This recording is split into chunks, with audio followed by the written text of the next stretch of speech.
Morning, everybody. Today I'm going to go out and set a small trap line for raccoons. Raccoons are most of what I target when I'm trapping.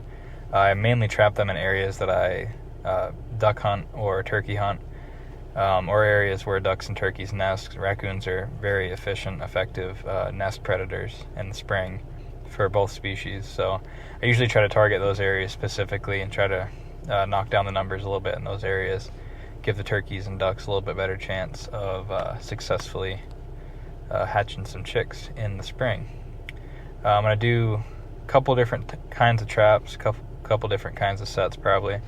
Probably only going to do 3 or 4 sets total. Don't really need to do a whole lot. It's a pretty small area, and if I can take a few, that would be great, and take them home if I get some, and skin them out, flush the hide and everything, get it ready to send to a tannery. I'm going to get a few tanned if I can get some decent ones. But anyway, we'll set a couple traps. I'll show you a little bit about those and explain how they work and everything, and then we'll go set some. I'm recording this after the fact, but I realized I didn't go over the trap types I'm using, and I realized I set them both incorrectly in the video. So this is a 160 body gripper trap. This is effectively a big mouse trap. It's got a spring on either end. It's got a trigger in the middle that you set with this right here. It's called a dog, and an animal goes through it, flips this, and it slams shut. It's designed to catch stuff right behind the head and kills them quickly. Some smaller animals like muskrats, it'll catch them like pretty much sandwich their entire body, and catch them and kill them humanely. Every trap in Wyoming has to have a trapper identification tag with a number on it that's assigned by the Game and Fish Department. All of mine have that. This is, in the video I believe I say 1.5. This is a number 1 coil spring trap. This is a size for raccoons, mink, muskrat, stuff like that. And this is not designed to injure anything. Everybody says not everybody, a lot of people say they break bones, they hurt animals, maim animals, rip their legs off, stuff like that. They do not. This is what's used by Game and Fish departments to translocate wildlife, wolves and other stuff like that, because it catches stuff without hurting it. Finger's not broken, doesn't feel good, surprises you a little bit, but no problem. Easy to release. Fingers are still there. But yeah, that's kind of the bread and butter there. That's what I like using the most. It's the most fun to me. If you do have an incidental catch, you can release it without injuring it. It's cool to me to try to get, I think I say it in the video, but it's cool to try to get something to step on that one little thing at anywhere they could go. But yeah, that's the equipment we'll be using in the video. Alright, so this first set I'm doing is called a trail set. You can see there's a trail, pretty worn down trail. And right through here, this is torn up because I've actually caught one here before. There's kind of a barrier here made by me. There's a lot of just loose grass in here, some of it's torn up from the last one. And in the middle of this, right where my finger is, I have a trap bedded. And the theory, and in practice, is they'll walk through here, and I offset it a little bit to the left side of the path, and they'll cruise through here on the way down this culvert, and they'll just walk along this line here and step their foot in that. There's no bait or anything. It's just set on a natural trail, which is my favorite set, because you're just trying to get a critter to step on a little 2-inch pan out of everywhere else they could step. But that's a good set. It's done pretty well for me in the past. Got a really good trail here, so high hopes for that one. And like I said, I've caught right here before, so I know this is a pretty heavily used trail. Alright, along a little creek drainage here, and there's a decent amount of sign tracks. So this would be a good spot to do a dirt hole set, and that's what I'm going to do. Okay, so I've made a hole in the bank right here, and I got some wet cat food in there, and a little fox urine. And this is right along, see, I don't know if you can see it, there's coon tracks right here. So I have my 1.5 coil spring right here, I'm gonna bed it. This is really muddy right here. It's really not optimal, but it's what I've got. Okay, so I'm gonna bed it right there and try to find some dry soil. Got my trap staked right here, double staked. I'm going to get that hidden in there, and the idea is they'll smell this as they're walking down the trail, come up here to sniff it, and then they'll put their front paw right there. We'll get that bedded in and hope she works.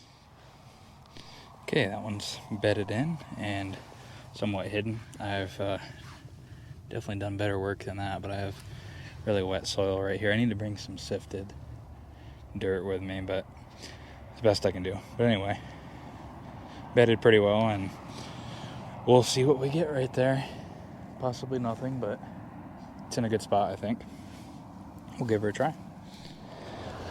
I'm walking out here on this mud bar. I just want to show all the tracks. No shortage of coon activity. This is the same stuff the ducks will nest in when the water's higher in the spring.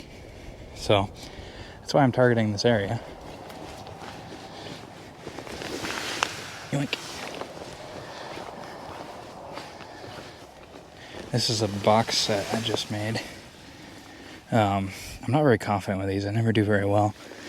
But it's got a 220 quick kill gripper trap in there, and then there's some of the same bait at the back there.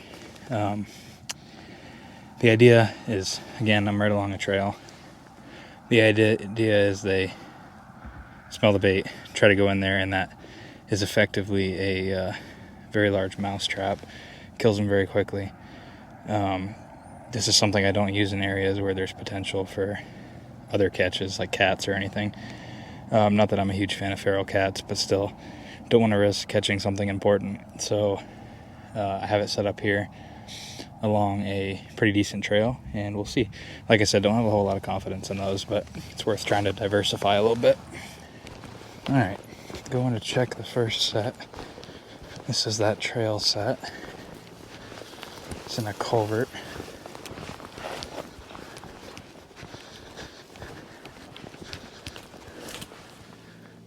Oh, I got one. Sweet. Yeah, there's just one path through here, and you just do a set in the path, and they don't usually go around it. Alrighty, I'll get that one dispatched and check the others. Nothing in our box set, no first tracks around it. Let's check the one up here and just make sure it didn't get tampered with. Nope, still good. Nothing on these. Alrighty, one for the day, not too bad. That's plenty of work for me anyway. Alright, got a perfect front pad catch here.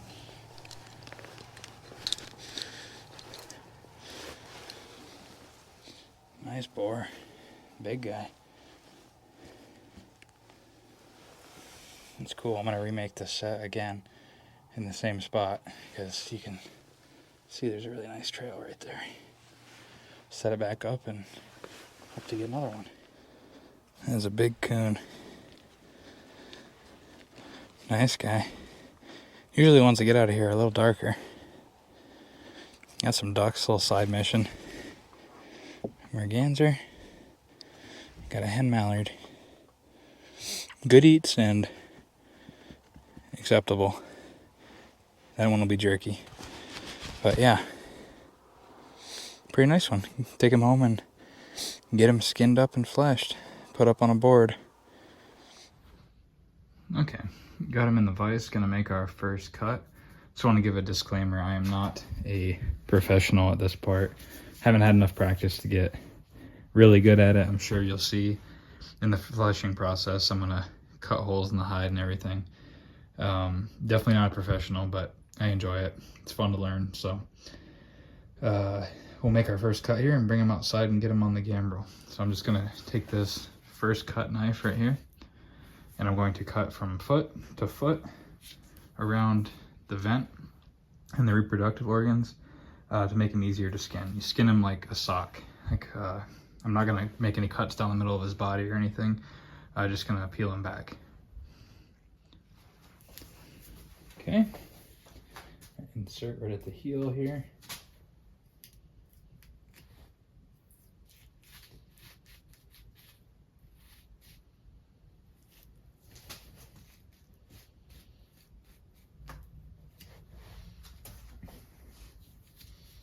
Okay.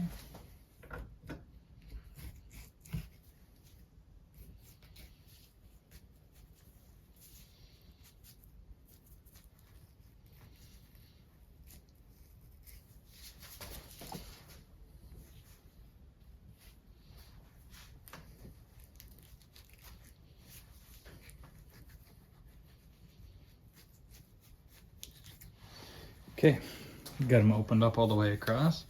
We'll hang them on the gambrel and start skinning them down. Got him hung up here on the gambrel. Got his front legs taken off, his front feet taken off rather. Gonna go ahead and get skinned. I'm gonna do this in time lapse because you'd be here all day if I didn't. Like I said, not a pro, still slow, but we'll get them skinned out.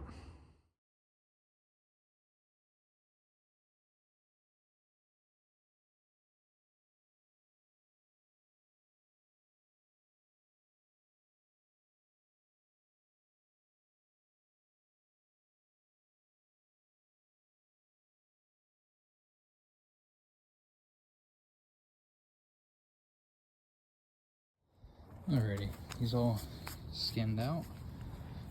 Nice looking hide. Didn't put any holes in it. Cut the arms a little shorter than I would have liked to. But generally, really nice looking. He's got a ton of fat, so we're gonna get to fleshing.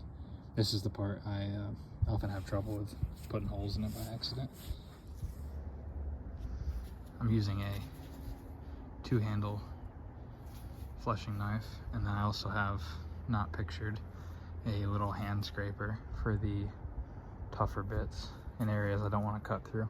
You'll see when I get near the armholes over here, that's when I'll start having trouble. But otherwise, this is a pretty satisfying part. This is enjoyable until you start cutting holes in it.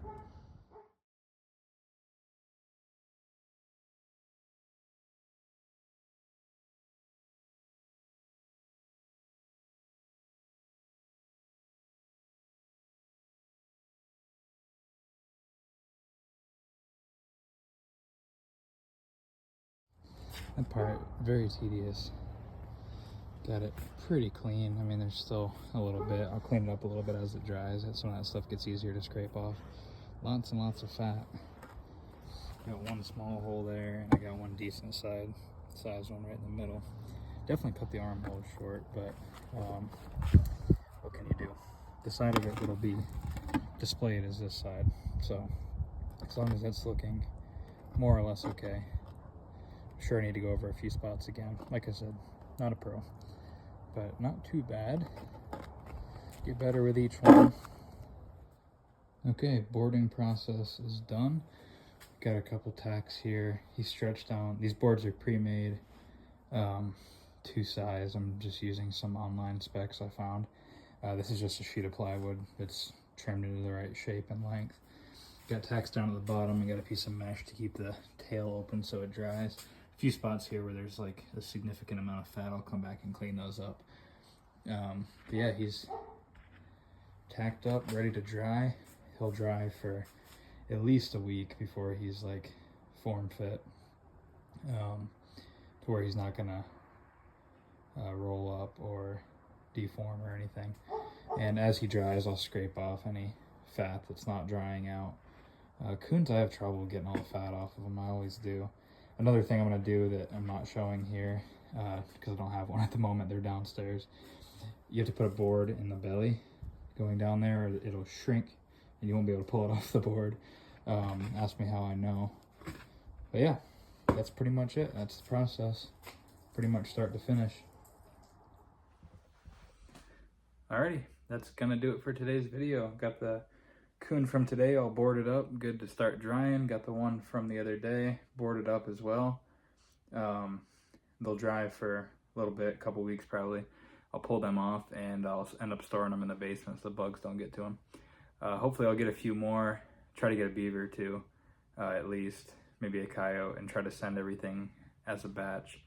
I'll send that stuff to the tannery at the end of trapping season, beginning of spring, around that time.